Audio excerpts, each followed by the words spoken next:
All right, welcome everybody to Breaching the Boardroom podcast. I am your host, David Mauro, joined by my fantastic co-host, Ashley Sebastian.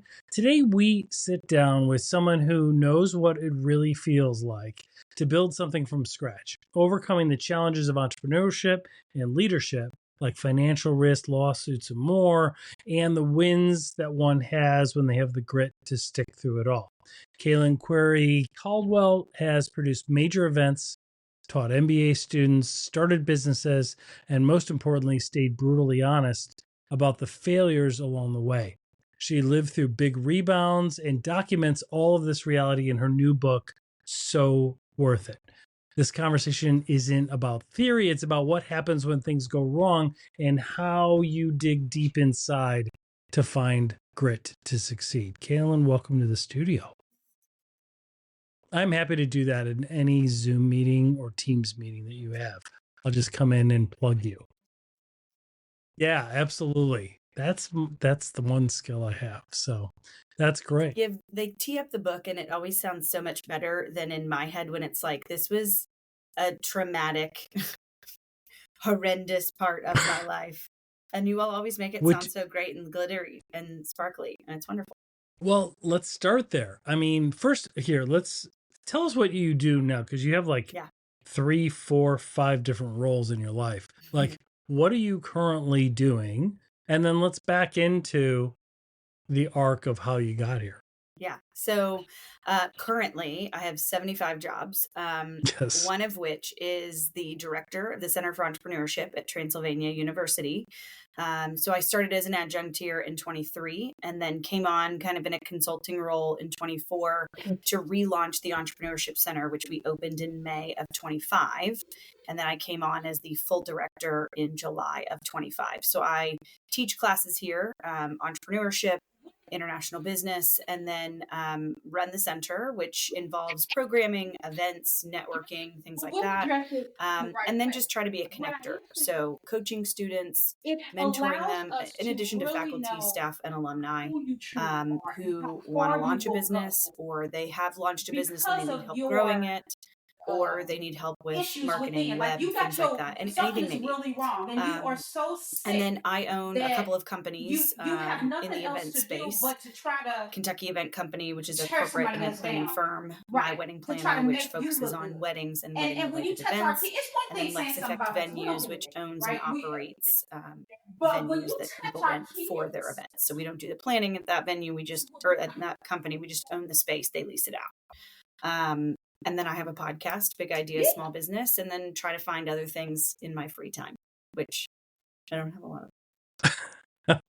That's phenomenal. But somehow I'll fit something else in. Yeah, of course. So like this podcast. Right. I had a question for both of you. So Ashley, you have a long history with event management and stuff. And, whenever I try and plan my own events and stuff, it's a lot of work.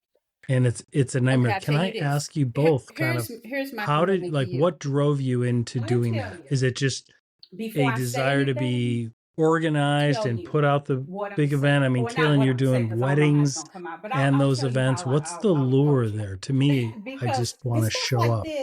I want to get it right. It's just so much work. It's all worth it when you see the big picture at the end. Yeah. I wasn't good at anything else. That's all I had. So I was really organized, a little bossy. Yeah. And I just kind of kept coming back to it. Interesting. Yeah. Well, yeah, I can see the reveal part, right? Like you put all this work in, but there is a finite time when it's all revealed, right? And so that arc kind of comes to an end and you're able to do that. That's yeah, I see that. Okay, thanks. That helps me. Kaelin, so in the book, you're talking, and the book for listeners, we'll have links to your website, which guide everybody to the book. But the book is going to be released on like Amazon and to the public coming up in the next month or so, correct? But they are able to purchase it now, I believe, right from your website, correct? Yeah, so it's on pre-sale on my website, and then it officially drops in November. So it'll be available all of your local bookstores, Amazon, Ingram, all the places you find and get your books. You'll be able to get it. That's great. But if you want to get it and there's going to be bonus secure, content. Yeah. Yes. So correct. there's an entire back end of bonus content on the website. So each section, so this book started as a personal journal, right? When I first launched my business, which was in high school, then it became an actual registered entity in 2013. I didn't have any business partners. And it turns out your family and your friends don't want to hear the everyday roller coaster of emotions that come with launching a business.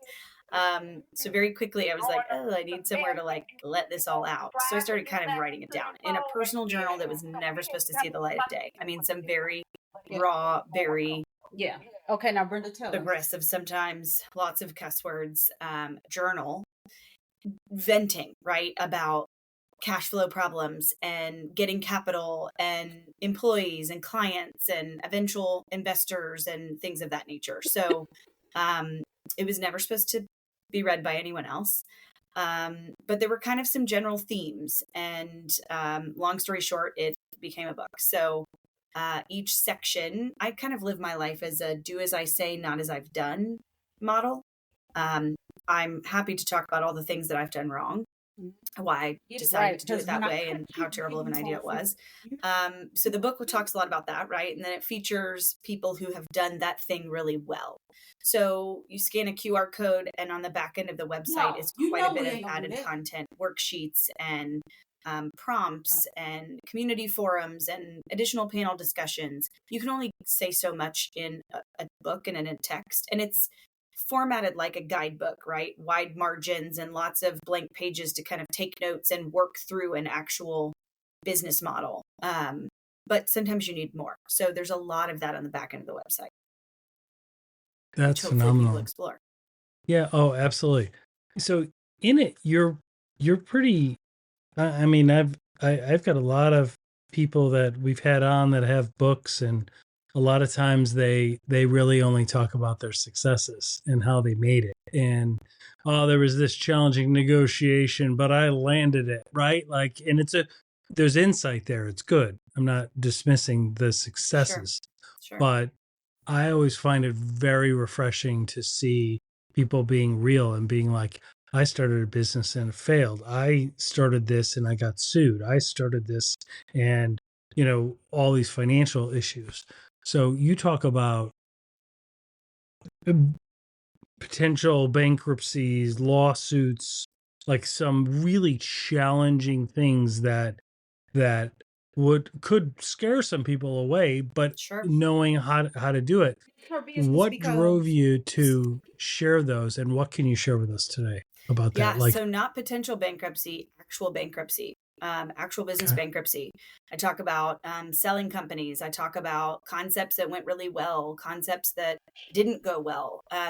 I very rarely talk about successes. Not that I haven't had any, but I feel like I have learned more from the missteps than I have from the big wins. And a lot of my big wins came because there were 7 speed bumps prior to the big win. So interestingly, the added content on the website at the beginning of each chapter, there's 12 chapters. It gives you an actual journal entry from that point in time of my career.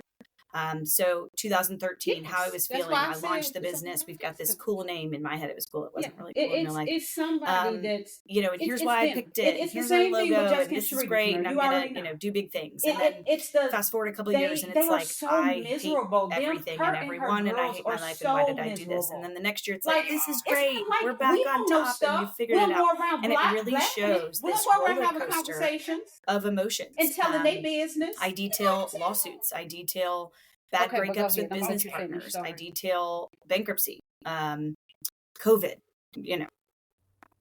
all of it. It's all in there. And part of it is that hopefully I do scare some people away from starting a business if they're not truly ready. Hopefully I save them some money, right?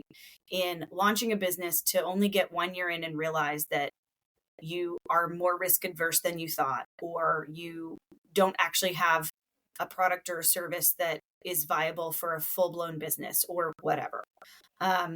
hopefully I save some people some money. And there's probably some people out there that are like me that read it and are like, this is absolutely still what I want to do. Like bankruptcy, lawsuits, this is it. So, well, you titled it So Worth It. Yeah. So how did you come up with the title, and why are you leading with that theme? Because the experiences, I think, are very good to share, because I think everybody needs to hear that, and Right. not to be negative, but I think that that's the reality of it, right? Yeah. Like, have you really thought through all the nuances of your idea? Right. Right? Have you really tested it? Have you, Yeah. have you realized how it's going to be packaged and distributed and supported and all that thing? And Yeah. if you don't, like, don't jump yet. Like think work those things through. Is that kind of the point of it, right? So the original title was Do As I Say, Not As I've Done, which is kind of how I live my life. Yeah. I teach my classes that way. Right. All of my presentations are kind of that same vein, that same model. And my publisher said, that's not the title. That's not it. But after they read it, they said, there is a common theme that you say throughout.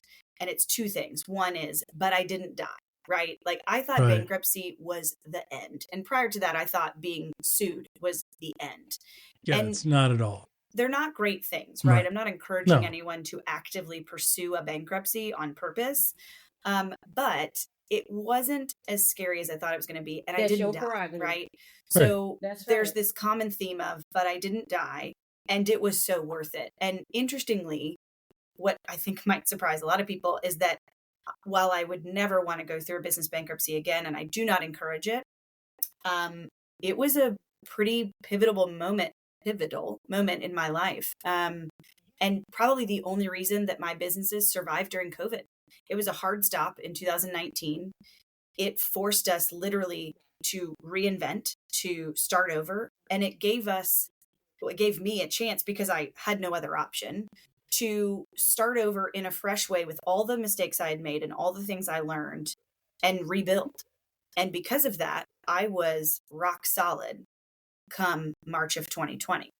So the bankruptcy was worth it. Would I want to do it again? Absolutely not. Never. Not even once. But it was worth it. And so there's this constant theme of like, it's so worth it. And hopefully, if people are really that passionate about their thing, they'll find that this path that they hopefully take through this guidebook is worth it. So I also say that apparently a lot throughout the book. So they were like, that's the title. When you're coaching and you're teaching MBA students and you're talking about entrepreneurship, and, I guess my question is, if there's one chapter or one section in your book that you'd want them to read first and really understand it, which one would that be and why? So the very first chapter is called Getting Started. And for me, this was pivotal. Why do I keep saying that? Pivotal. It's like, it's late in the day. My mouth It's isn't okay. I working can't anymore. say entrepreneurship, so it's all right. I can't spell it. So this part, for multiple reasons, right? The very first thing I ask you to do is repeat a phrase out loud. And then to take a test, right? And so this test is basically a list of all the things you're willing to give up as an entrepreneur. And it's almost kind of tongue in cheek, right? Because the list of things is like money, freedom, family and friends, relationships, your house. Like no one's going to select and elect to give up these things, right? But sometimes as entrepreneurs, you don't necessarily have to give them up forever, but some of them put a pause, right? Like I moved out of my house and back in with my parents, rented my home out so I had no expenses. Not a bright spot in my journey of being an adult. I don't advise moving back in with your parents in your mid-20s, but it was pivotal to, there we go, to keeping my personal expenses down so I could put all of my money into this business, right? Right. So Reinvesting in the baby that you're building. Right. Yeah, it wasn't a forever move. I didn't lose my house forever. I didn't lose it at all. But But I had to put a pin in being a homeowner and having my own home so that I could launch the business. So renting it out so that my expenses were covered was the key for me. And then, the biggest challenge at the beginning was, how the heck do I even launch a business? Like, how does one file an EIN? I don't know. You type in launching a business and there's all kinds of ads and fake websites and things that come up. The IRS, and here's how you get your tax ID. And 95% of it's not real. I'm sure you know a lot about that from the cybersecurity side. But, how do I even start? What do I need as an event company with no infrastructure and no collateral and no office? As a service-based business, what insurance do I need? And what kind of incorporation do I need to be? And what about taxes? And so, I figured it out the hard way and found some people that mentored me. So this first chapter, really, truly, after reading that, if you're overwhelmed, that's good. But also there's a spot at the end where it's like, do you still want to do this? Right? If so, proceed to the next step. If not, you can end here and that's okay. Hopefully I've saved you some money and time and gray hair, if that's the case. The second step of that would be skipping forward to the finance chapter. Then you can go back, right? But finances is one of the hardest parts of getting started. You always need more money. And for me, it was difficult because, again, I was a service-based business with no collateral. I was very young. I had a track record, but not really. I'd never owned a business before. I had just bought a house. So like on paper, I'm not the ideal candidate for a loan or a line of credit or anything.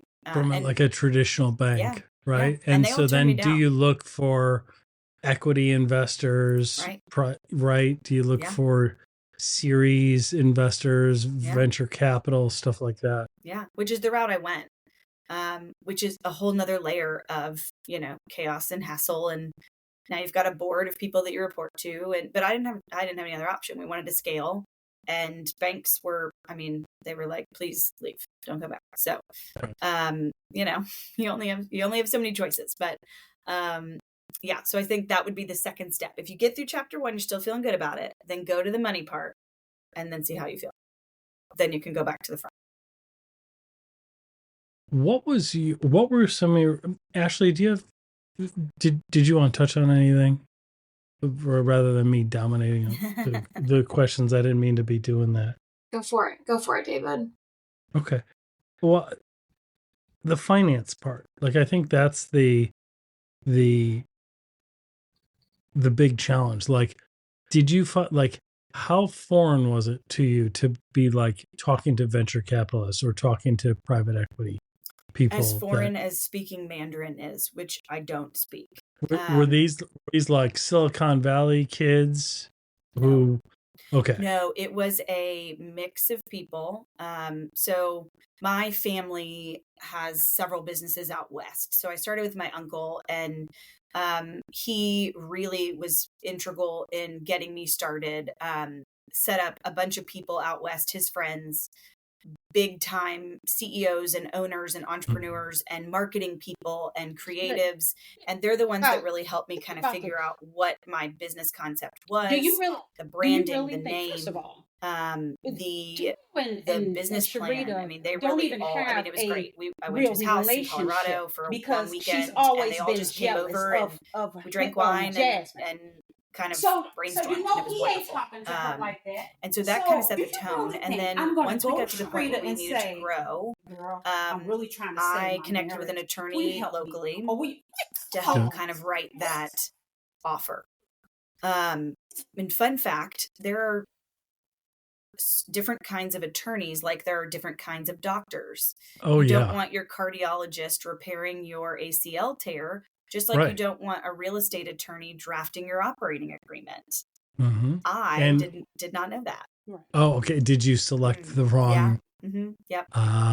Yeah. So I had a real estate attorney draft my operating agreement, which turned out several years later to be really not a great thing. Yeah. So, and It's I all about the templates they use, man. Yeah. But Like that's her issue. it's all about because like of the ones she that do, always that's why they call it a allow practice, right? The ones Jessica that and do Erica to be privy to business our development conversations work, right? Business as siblings. law, right? Yeah. They have all like their whole, Yeah. if you saw their drive, right? It's filled with hundreds of different nuanced Yep. templates that would fit you, right? A Right. real estate person's not going to have No. those. They're going to go search for something, but Yeah. they don't have the decades of experience with all the nuances that the other one has. Oh yeah. Yeah. And I mean, it was bad. I mean, not only did it not have protections for either side, but it had them listed as equity owners, but really they were actually loan officers, the way that the investment was written. The repayment schedule was really desirable on the investor side, was completely unachievable on my side. On your side. And I knew the lingo, I knew the language. I didn't really know what it was I was presenting. I'm really good at selling, especially if I'm passionate about something. Right. And I get that from my dad. I can sell anything to anyone. If I'm passionate about it, I can convince almost anyone to get on board, right? So selling them was actually the easy part. Right. And, not a lot of them, actually none of them had any experience in events. So there was a little bit of a hurdle of explaining what it is we're trying to do. Unlike a physical product, in a service-based business, especially events, and Ashley will know a lot about this, you spend all the money up front on an event. And if it's a ticketed event, you don't get any of the revenue until after the fact. Some sponsorship money may come in advance, some ticket money may come in, but you're using that for operations, right? So for a music festival, 100% of it is paid for before a single person walks through the door. You've got to have a lot of capital, and festivals typically don't see revenue for 5+ years. So trying to explain to that, in the venue business, people book an event space, let's say for a wedding, right? They book it now in October of 25, probably for next October. So they're paying us now, but that money isn't actualized until October of 26. So we sit on it for a year, but they see the money in the bank and they're like, why is that not mine?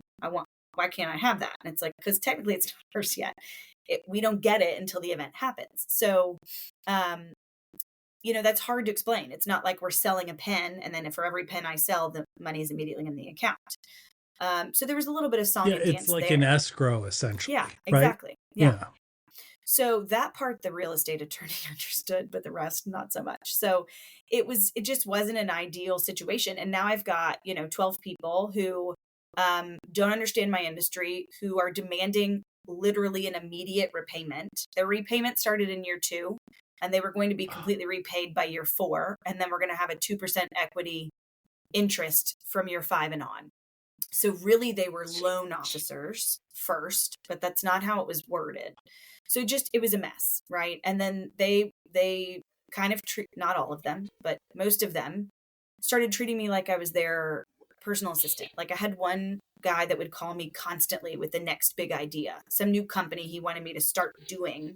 And I was like, well, wait a second, bud, I'm trying to manage this one that you've paid me for. I can't manage this other thing that also is a terrible idea, by the way, but I don't have time to do that. I'm trying to launch this over here. We only have 4 people. What you mad for? And so it's just constant drama, but that's what you take on when you take on investors. So that's part of the pros and cons.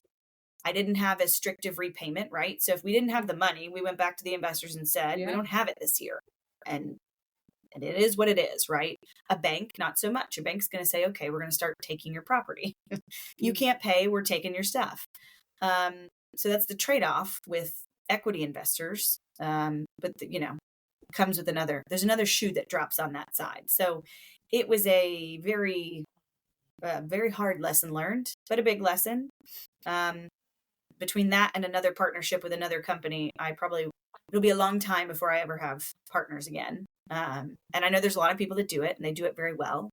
That just was not my journey. Why did you choose entrepreneurship? Like, why did you choose to build something rather than, and I don't know anything about the event space, Ashley will vouch for that, because I'm like, I've got to go here. What do I do? What, but like, why did you choose to do that as opposed to working? You've got other things going, maybe working for a big events company or something like that, being an advisor there. Why did you choose? What drove you to choose the creation of something new? Yeah, I ask myself that every day. Why did I start my own instead of go work somewhere else? And it depends on the client. It depends on the day, the month, the time. I started the business on accident in high school.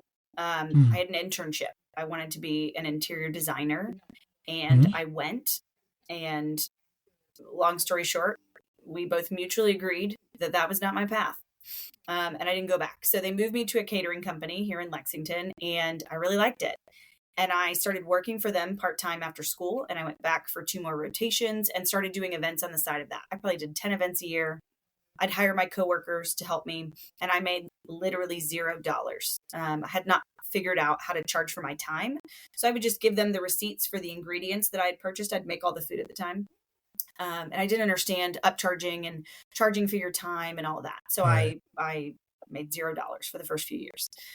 And then it kind of grew from there. When I went to college, I produced quite a few events at UK for my sorority. She didn't send it to the church. My she family's sent it to company the out west private and phone. music festivals and all that. So just kind of kept coming around. I was really good at it. Very organized, slightly bossy. My dad would just agree and say I'm very bossy, but it was something I was good at. And then in 2013, I was managing a restaurant. One out here. And they decided to close their doors. And so I decided to take the leap and do it full time. So I actually went back to that catering company and did their marketing and sales. So I rented an office for $150 a month. It was really like a closet at the original Plantery, which in Lexington was at the corner of Midland and 3rd and I guess Winchester Road, which is now the Met. But it used to be the Plantery, and they gave me a closet for $150 a month, and I loved it. It was my office, no windows. They cleared some supplies out to let me have it. But it was great. And so I'd go there from like 7 a.m. until 9, and then I'd go to the catering company from 9 to 5 and do their marketing and sales. And then I'd go back to my office from 5 until whatever time. And I would work on contracts and I'd meet with clients. And, back then the only social media that existed was Facebook. They had just launched business pages. So we didn't have all this other stuff. So I'd work on that occasionally, but I loved it. And it grew from there. Now, fast forward post-COVID, I've got multiple venues, that can operate, and we're, 21, 22, 23, we're producing double the number of events with half the staff. And, we had been paid years before, and these are reschedules from 2020. And it was a hard industry to be in. So I actually went and worked for a company out of California. I sold all the venues. I was in the process of closing the event company, and I went and worked remotely for a company out of California that did the same thing, right? Event company producing. They had 12 employees who were all over the country.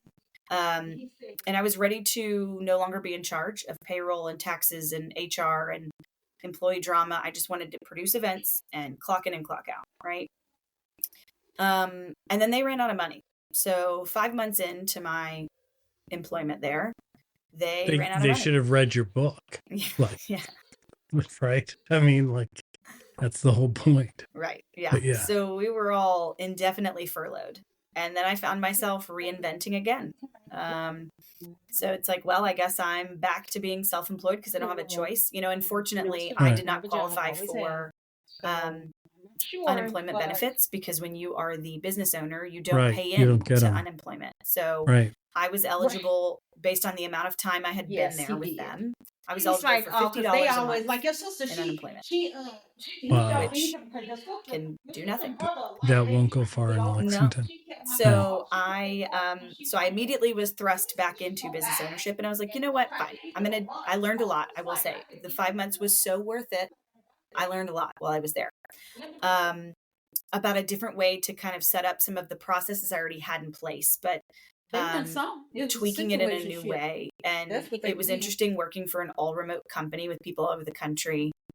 So I learned a lot, but I was like, okay, let's, here we are. We're going to relaunch it. So I started over again. I mean, it was still the same name of the company, but we split off the weddings into its own entity, My Wedding Planner. And so that launched in 23, and I relaunched my podcast and started over, and here we are. So, it's a constant ebb and flow. I mean, there's still some days now where I'm like, why do I have my own business? But then we land a huge client and I'm like, yes, this is why I own my business. Yeah. Well, it seems like, what's the phrase? And I forgot who said it, but it's like necessity is the mother of invention, right? And it seems like when the place and you were like furloughed, indefinitely furloughed, and when you're looking there, you're like, well, I could go back and try and find another place like this, but look what just happened to me. So that's one of your drivers, it seems to me, to make it your own, because you've got nothing to lose, and at least you're in control of steering the ship. Yeah.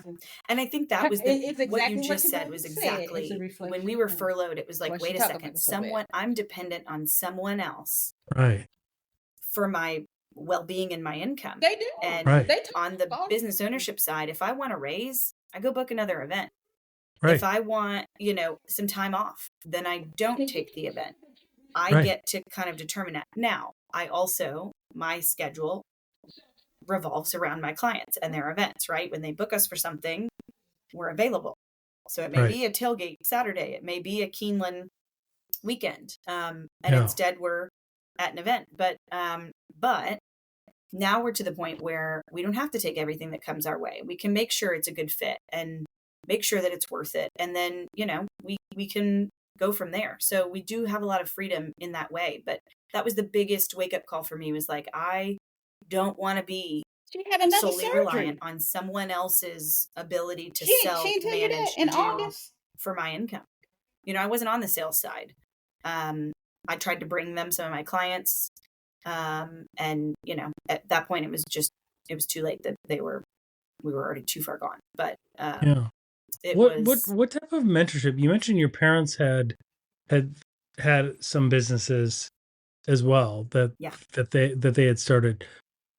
What type of mentorship did you have, or did you engage along the way? Did you have somebody that kind of could show you the ropes or guide you along the way? Yeah. So interestingly, I come from a family of entrepreneurs. And it wasn't really something we talked about, but it was definitely something that was modeled a lot. My dad owns his own business, so I grew up watching him, manage clients and support nonprofits and, kind of do this in and out.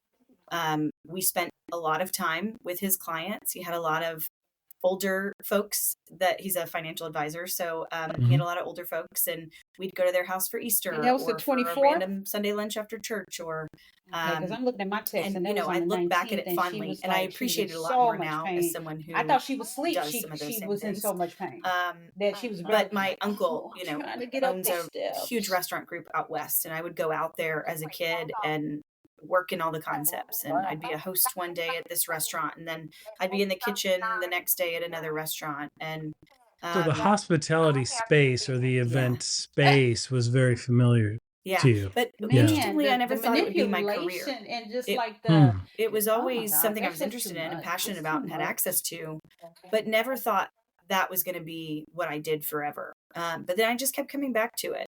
And then I had very specific mentors. A guy that owns a huge event management firm out in Colorado. They mostly focus in 5Ks and fun runs. I'm only running if a bear's chasing me or if the bar is closing. That's pretty much it. So that was never going to be my space. I was not a competitor. But I sent him a cold email and just said, hey, I'm launching an event company in Kentucky. I don't do fun runs or 5Ks.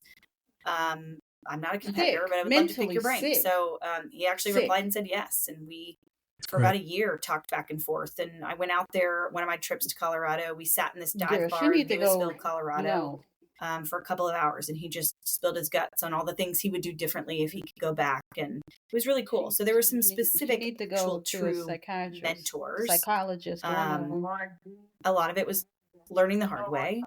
And then just kind of seeing others around me, even though I didn't realize at the time that they were modeling what would be my future. Now also some bad boundaries and things that I picked up, my family has a habit of overworking. So there were some tendencies I also picked up that maybe I wish I hadn't. But, lots of therapy later and we're working it out. Yeah. Just, you always know there's a balance when you swing right past it, right? Yeah. You're like, oh, there it is. And then you just keep going. You're like, oh, all right, there it is now. I got to land there someday. Yep. Yeah, I understand that for sure. Yeah. So in your leadership journey, like, you talk about some really challenging obstacles, and you had to have thought, I can't do this at that moment. Like, how did you push past it? Like, what insight do you give to your students or to people that you mentor, like, about pushing past it? Yeah, for me, it was the drive. It's two things. One is good, one is bad. It was the drive to succeed with my passion, right? This was my passion project. This was my thing. I had put so much into it that I couldn't fail. And kind of this dumb, mindset of like, I'll just keep pushing forward. And it can't get any worse than it is right now, until like it really kind of did continually. And then I was like, all right. This has to be rock there bottom. is something to say about, there's something to be said for brute force, right?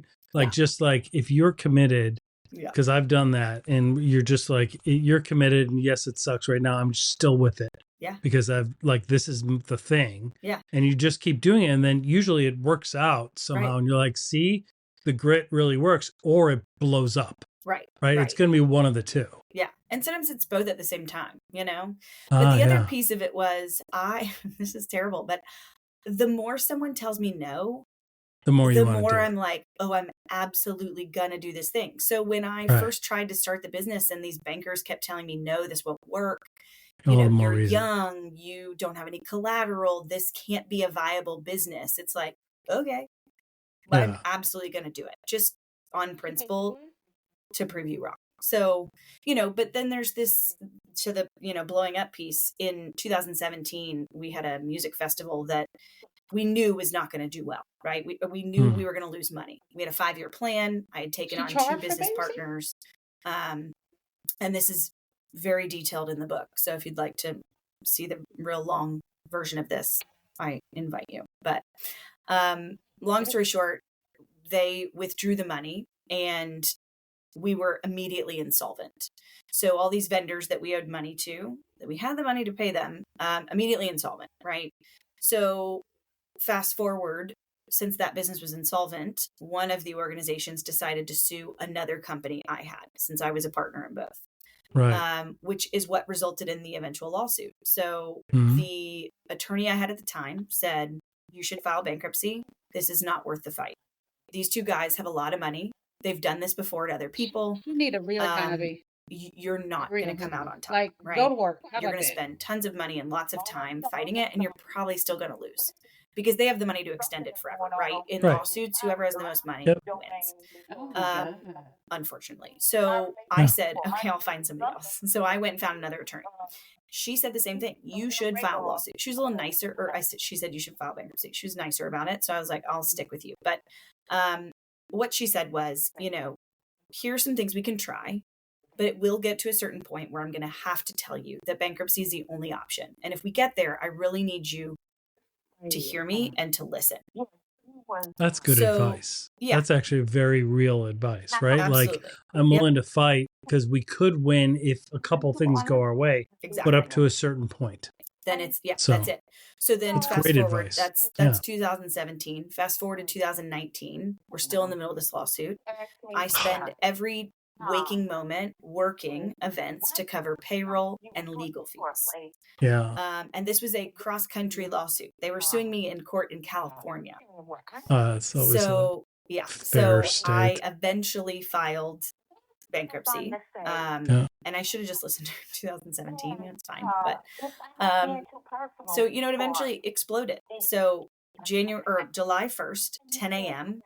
of 2019, I filed bankruptcy electronically. I went outside and shotgunned a beer and then called all my clients because I wanted them to hear it from me and not from some weird letter from the judge. And then I chugged another beer and I sat on the beach. I was in Michigan. We have property up there, and and I just sat there and I was like, well, that's it. I thought my whole life was going to end if I filed bankruptcy, and I fought hard for 2 years. I did everything I could to get out of it and to offer settlements and to work my way out of it. And the brute force just didn't work, right? At the end of the day, they had more money than I did. And I filed bankruptcy and I didn't die. And I eventually reinvented myself. I had a few more beers that day. I think I had earned it. And that was it, and I'm still here, right? And I'm better for it. So it's just going through that. What advice do you have for young entrepreneurs in terms of all of the risks that are in front of them? Yeah. I mean, I have an entire podcast episode on the 3 things that you have to dial in when you first start. And an attorney is one of them. There are online templates. You can find boilerplate contracts and things like that. But I always look, I'm not operating. If my appendix is bothering me, I'm not cutting myself open. I'm going to a doctor. Like, this is your baby. Don't cut it. Don't cut it open yourself. Like, right. Get somebody that does that all the time. Right. Now, 10 years ago, I would try to remove my appendix myself. That could be the early chapters of the book. That was the mindset I was in. Yeah. So your attorney cannot, I have so many examples of the wrong attorney, the wrong contract, the wrong clause, the missing clause. And so step 1 of my advice is you have to get in. That's the one expense you cannot skimp on at the beginning. If you pay for nothing else, you pay for an attorney. And step 2 of that is when they give you advice, you listen to it, because my first attorney told me not to get in business with those 2 guys. I did it anyways. And then my second attorney, really my third attorney, because remember, my real estate attorney was the first one. My third attorney said, file bankruptcy. November of 17, file bankruptcy. And I was like, no, this is my whole life. I've missed everything. I've given up everything for this baby. This is my baby. And she was like, it's not. People don't actually care about the name or the brand. You can reinvent yourself. You could literally just do it with just get on Canva and come back with a new logo and a new name. Said it's you that they're hiring. It's not this company, right? Like, exactly. I know you think it is, but it's not. And she was not wrong. But 2 years later, and hundreds of thousands of dollars in legal fees and per diems and lawsuits and a lot of shotgun beers. And a lot of beers. Yeah. And then I filed bankruptcy anyways, right? So, which also is not a cheap endeavor. Turns out it's not free to file bankruptcy. You have to pay for that too. You'd think that would be a given. Right. Like that should be a mulligan. Like, all right, we're blowing up. Can I at least file this stuff for free? They're like, no, we're taking part of your future to do this. You're like, and all your money. And, interestingly, as soon as you file, immediately your assets are frozen. Your bank accounts are immediately taken by the courts. So not a penny more. It doesn't matter what it's for. If you owe taxes, the IRS gets it first. And then they kind of go through order of importance of who your creditors are. And pretty much no one gets anything. Like, if you're at that point, you don't have any money. So no one gets anything. But those would be my 2 major pieces of advice. Get an attorney, the right kind of attorney. And then you have to actually listen to them, because getting them is the first step. But if you get them and you don't listen to them, that's a challenge. I brought my attorney in to talk to my class, and I gave her permission to tell them all my dirty secrets. So really? You waived attorney-client privilege, and you're like, oh, wow, that is, you were like really brave. You're like throwing all the explosions that you've had into a book, putting it on a podcast, and then bring your lawyer in. Yeah, tell them all the advice you gave me that I didn't listen to. Please tell them. Oh, yeah. Like, that's but that's so good. That's why I wanted you on here, because that's what people really, that's real. Like, that is literally how things actually happen. Right? It's the real reality of a lot of businesses, right? It's really good. It's a lot of business owners that think, I don't have the money. I can figure this out by myself. And when we get bigger, then I'll hire an attorney. Right. When we get bigger, then I'll hire an accountant, right? But one of the easiest ways for businesses to no longer exist, right? Legal fees, Yeah. financing, it's a trap for a lot of people. So I'm happy to spill my beans so that other people don't have to go through that same thing. Where you are today, going back as far as you want to go, like, what advice would you have given to a younger self? Probably very similar to what you're telling your students and people that you mentor, right? Yeah. I think among the mechanics of business, the advice I would have given to myself personally was not to take it so seriously. And I don't want people to hear that and think that they shouldn't take business seriously. If you're going to take that, but it really is a game. Serious. At the end of the day, it's really a game, isn't it? Like, and you want to win, you want to do it, so you take the game seriously. Yeah, but it's a game. You're not going to die. Like, it's a game. But the bigger thing was that, I mean, I spent every waking moment working on this thing. I missed other opportunities. I missed bachelorette trips and birthday parties and holidays and celebrations. I, missed out on simple things, tailgates and, whatever. I lost friendships. I lost relationships. I lost a lot of money. And I don't know that I would take any of it back, but if I could go back and tell Kaelin any piece of advice is that, you have to take the breaks. I mean, I worked myself into the hospital multiple times. It's just crazy. Exhaustion, dehydration, all that, right? And even just clients, like they would get upset about things and I took it personally. And it's like, they're not mad at me. They're mad that they didn't sell the number of tickets they wanted. They're mad that their caterer ran short of food, but I wasn't in the kitchen. I wasn't the caterer, and I would take every inch of it so seriously. As long as she's jealous, so many nights. They weren't yelling at you. They were yelling near you. In my you know what I mean? You know how he say, I will. So I think just the overall don't take it so seriously. Would be the message that I would tell a younger Kaelin. And now, for better or worse, now I have very thick skin. I mean, somebody says they're going to sue me, and I'm like, great. I haven't talked to my attorney in a while. She would love to exactly. chat. I'll hang on. Let me get Carol on the phone. It's fine. She would love to talk to you. Yeah. We spent a lot of time together for 2 years. She probably misses me. So, now it's like, okay, great. Susan, get in line. Okay, what are you suing me about today? Let's do it. Right.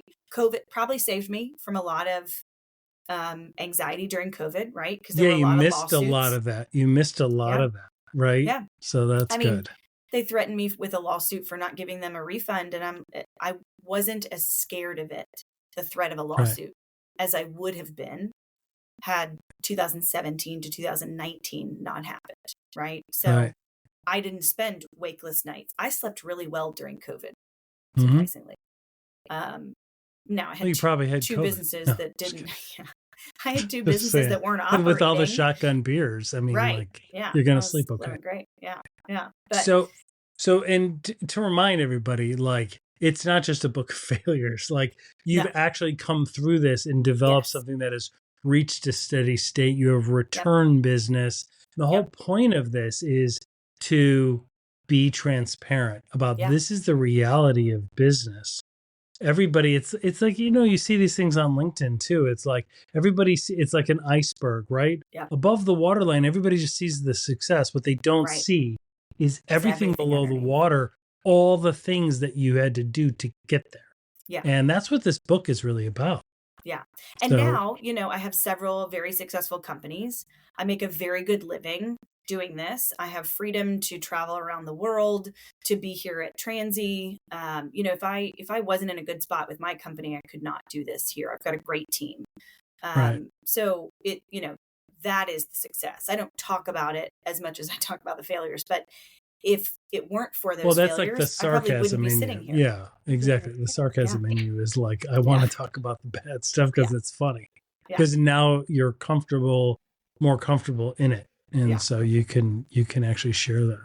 And some of it's wild. I mean, my publishers, and also just by nature of my personality, it's a lot of sarcasm, but I would give these stories and my publisher would be like, did that really happen? And I was like, oh yeah, I wish it did not, but it's all in there.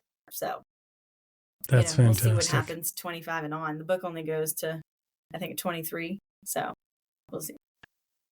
Well, I'm sure other things will happen, but now you have the experience to have.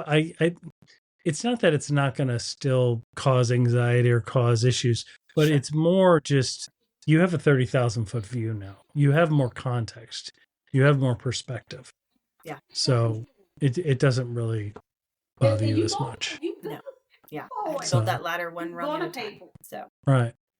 Well, that is phenomenal. And it ain't even just you. Well, thank you so much for your time and for sharing this. We will have links to it in the show notes. We really appreciate your candidness. Thank you for having me. Ashley, any thoughts? Thank you so much for coming on today. I'm excited to read the book. Yeah. I think we're going to have There's to some good event stories in there, Ashley, that you would appreciate. Yeah. And I think we're going to have to circle back as we find some nuances, because I know when I actually get my hands on it, I've read summaries of it and stuff that is because you've leaked a lot online. You know what I mean? So there's a lot of the content that's out there, but the worksheets and all the other stuff that you have in the printed version, when I get to that, I know we're going to have a lot of questions. So I'm sure we'll be circling back.